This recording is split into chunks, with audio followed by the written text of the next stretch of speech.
mekaniko ang sagot sa problema ng motorsiklo mo. Maraming kaalaman at gumagawa ng mula sa puso. Okay, so good day sa ating lahat. May papakita ko sa inyo ngayong tutorial gamit yung ating Smart FI2 kung paano siya mag-retrieve ng code ng mga Honda at paano siya mag-register ng remote. Okay, so gamit lang yung ating Smart FI2. So meron ako ditong receiver. Ito for testing lang to na receiver, Honda Click version 2 keyless. Ayan. Then meron tayong remote dito. Ayan, ito yung pinakita ko nakaraan sa video ko na nalock na to sa ibang receiver pero in-unlock ko pa siya. So available na rin sa atin yung pag-unlock na remote. So kailangan natin Smart FI2 module, adapter para sa supply nito, power supply 12 volts. Okay, so may kasama naman to. Sa akin naman dito nakadikit sa USB ko. Then kailangan natin yung yan S12 na yan, -08, yung Smart Key Honda 2 20p. Okay, so isasalpak lang natin to dito. Ayan. Then maghihinang tayo dito. So may dalawa tayong klase na pagkuha ng sa pinout, pwedeng hinang or pwedeng yung tusok lang, pero mas maganda kung hinang kasi hindi siya naglulus.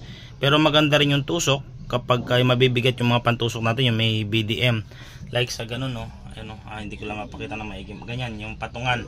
So pwede kayong umorder niyan sa online. Okay, so ngayon gagawin natin dito, titingnan muna natin yung pinout nito. So lalagyan ko muna ng power supply yung ating module. Ayan. Okay. So may kasama na rin itong tablet. Then papasok lang tayo sa Allmoto. Ayan. Then pasok tayo dyan sa Smart FI.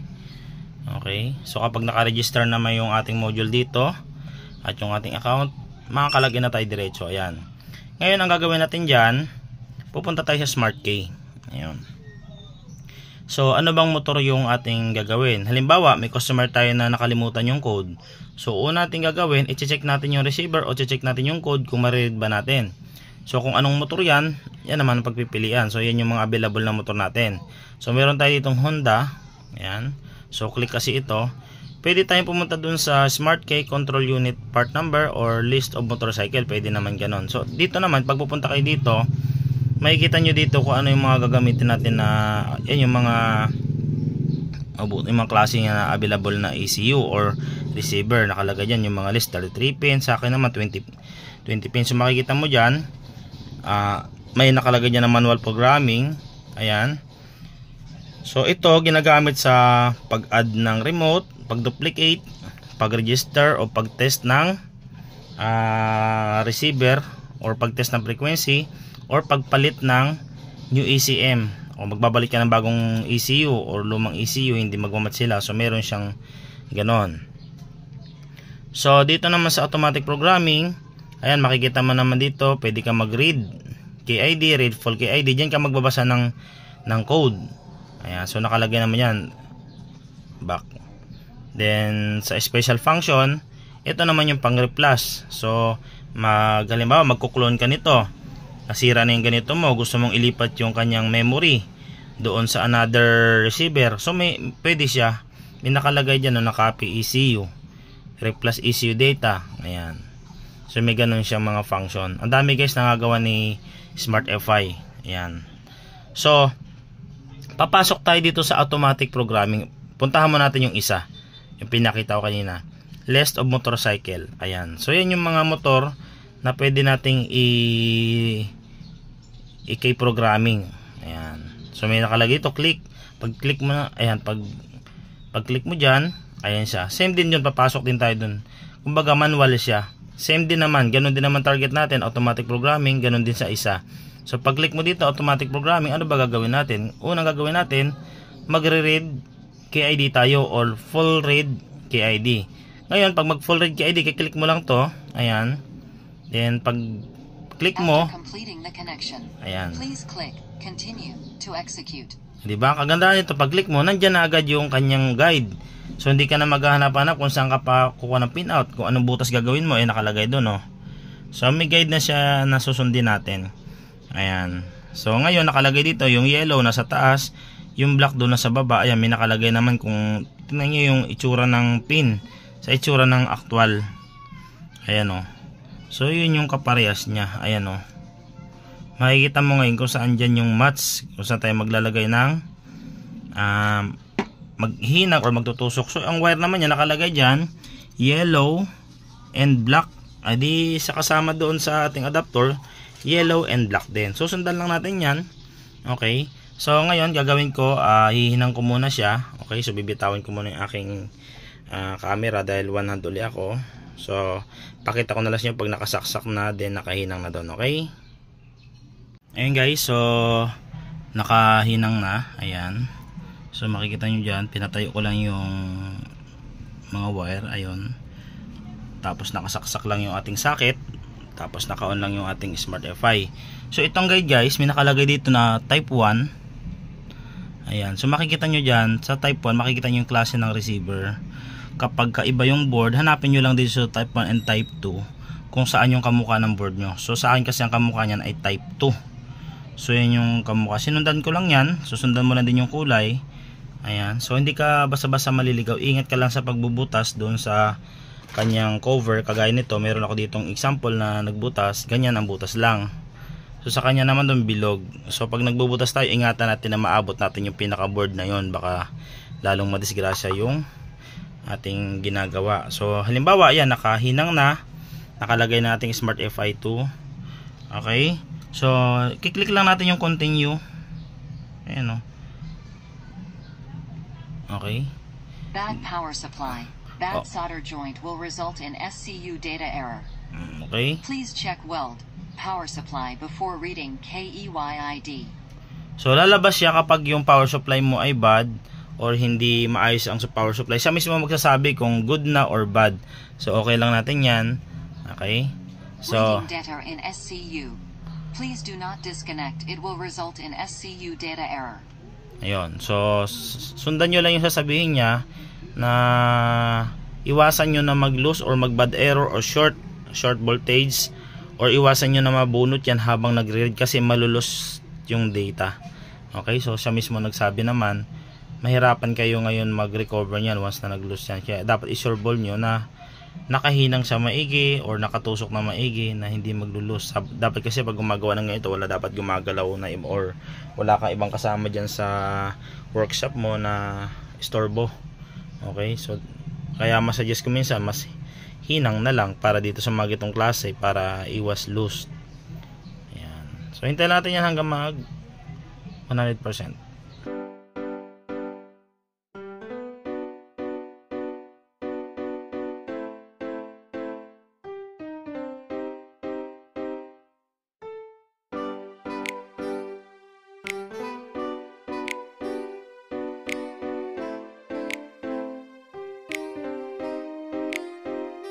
Gagawin ang motor ng maayos at tama. Garantisadong gawa ay pangdalubhasa. Simple lang gumalaw at hindi nandadaya. Ang customer ay masayang uuwi at aandar ang motor ay banayad. May motor ka bang nasira na lumalala?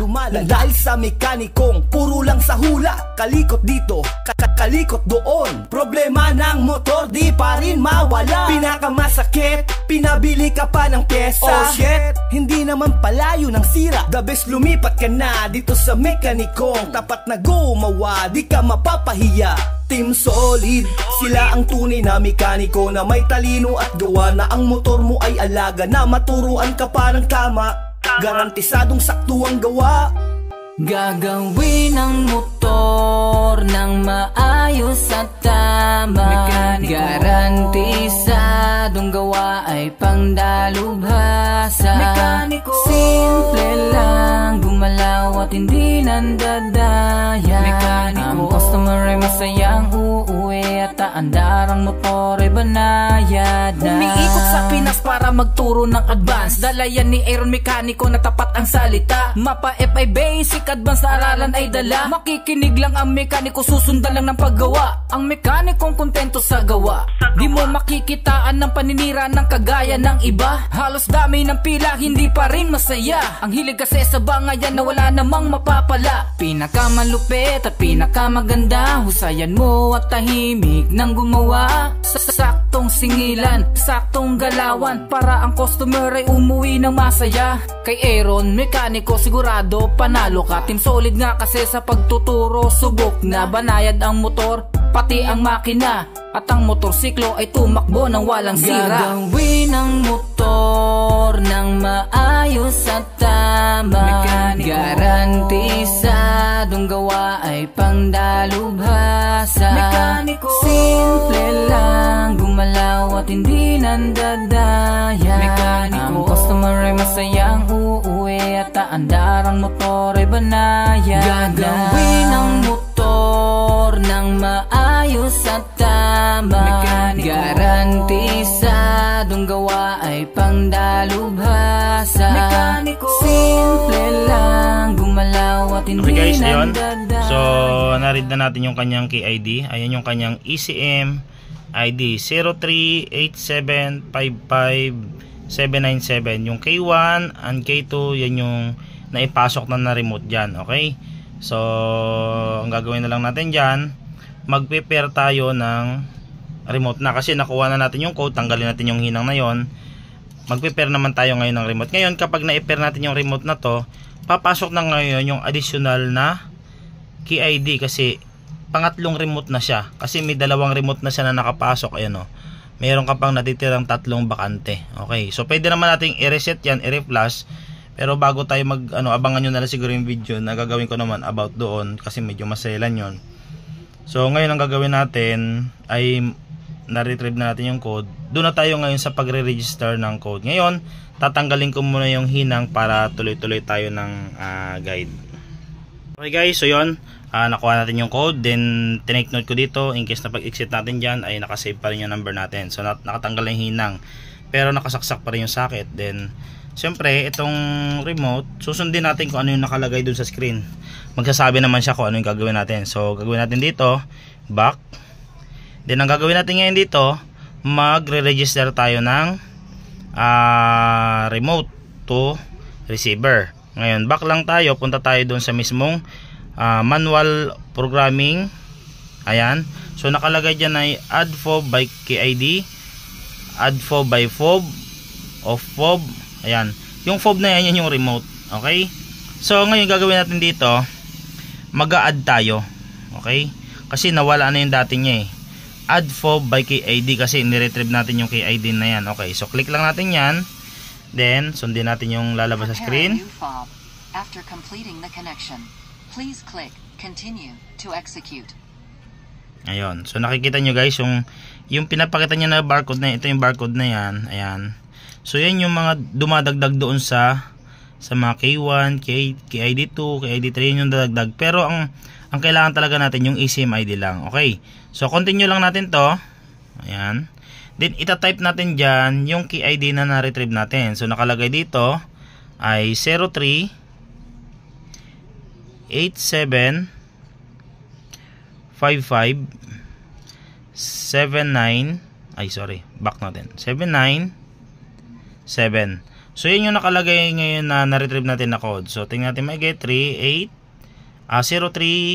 87 55 797. Okay, so okay lang natin yan. Once na naitama na natin, then fob, press and hold the smart key button on the fob. Fob light turns from red to green. okay, so kung naka-red ito, halimbawa nakaganyan siya, ayan, naka-red.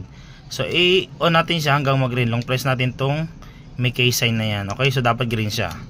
Ngayon, pag okay na, so okay natin siya. Ayan. So tingnan natin siya kung paano siya mag-prepare. Connecting to SCU. Please wait.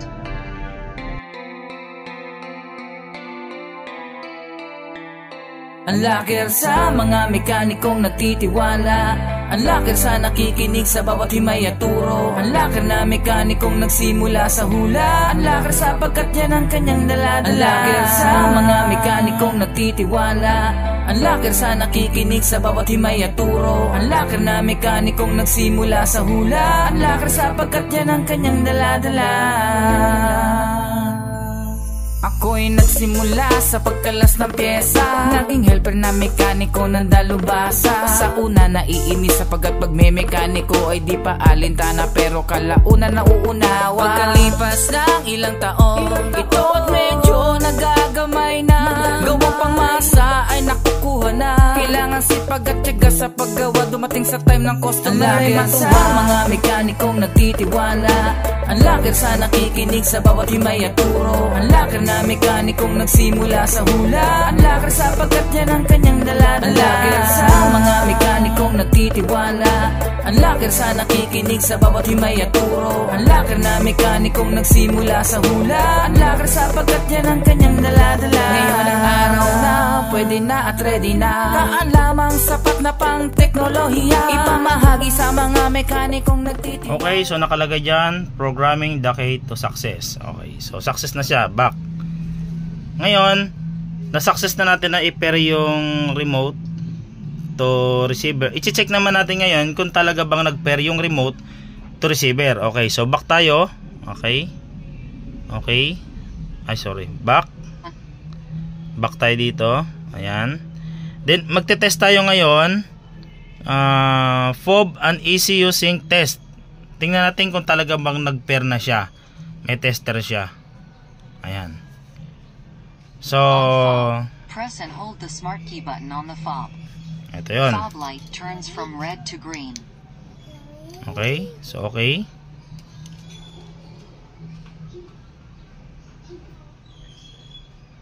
Fob registered with SCU. Ayun, nakalagay siya dyan, oh. FOB register with ECU. Okay, so naka-check. Ibig sabihin, pair na silang dalawa. Okay?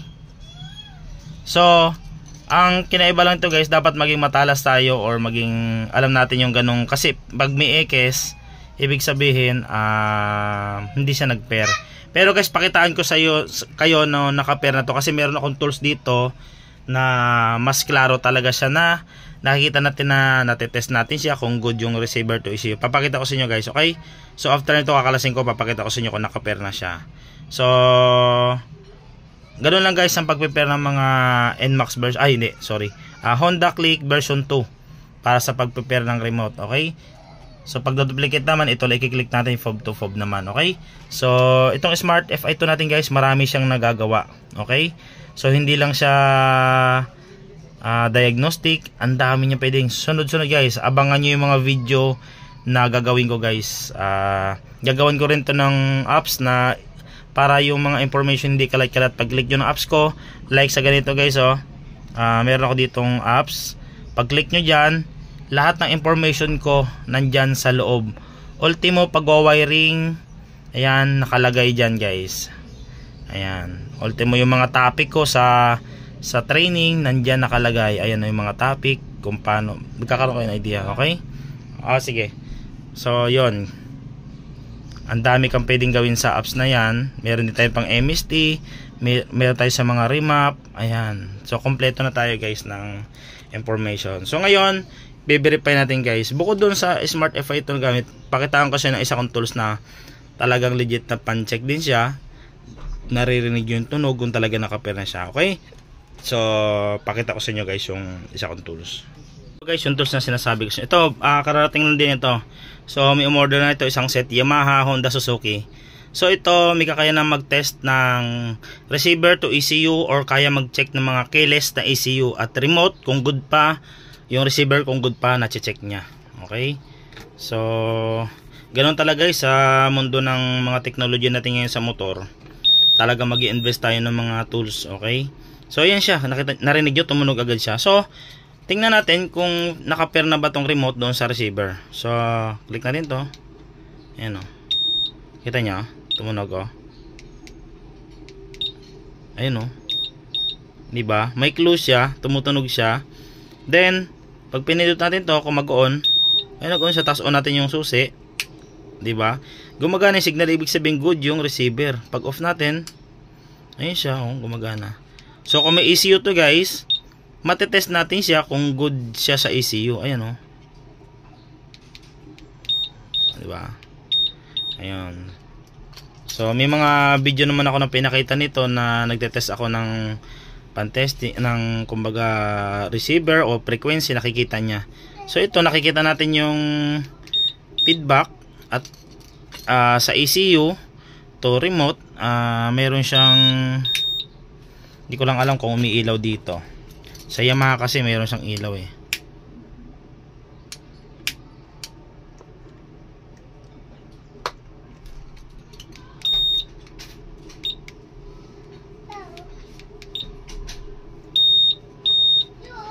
Okay, so wala siyang ilaw dito pero ito lang nakikita natin, may signal lang siya. Ayan siya. Okay? So okay, wait lang. So yun guys, sana nagkaroon kayo ng idea. So at sa mga inquiry naman nito, available sa atin yan guys. Hanggang tutorial yan, available sa atin yan. Pag bumili naman kayo niyan, meron tayong mga guide na binibigay. Okay?